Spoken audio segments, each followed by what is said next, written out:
Welcome to the Genius Factory. Enjoy the video. In this video, I will explain how to change brake pads on a Toyota 86.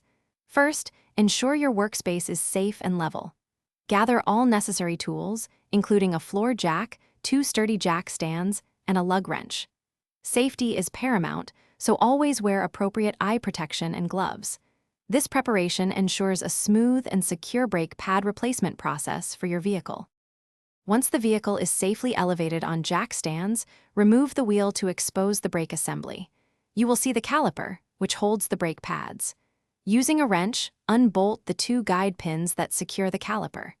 Carefully slide the caliper off the rotor and hang it securely, avoiding strain on the brake line.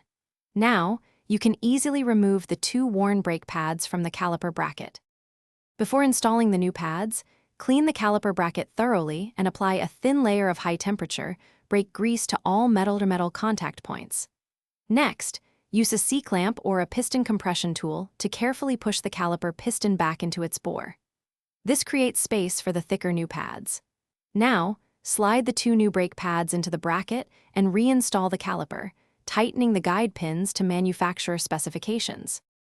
With the new pads in place, reattach the wheel and hand-tighten the lug nuts. Lower the vehicle completely and then use a torque wrench to tighten the lug nuts to the manufacturer's specified value, typically around 89 foot-pounds. Before driving, pump the brake pedal repeatedly until it feels firm. Finally, perform a cautious test drive in a safe, open area to properly bed in the new brake pads, ensuring optimal performance. Thanks for watching. If you found this helpful, don't forget to like and subscribe.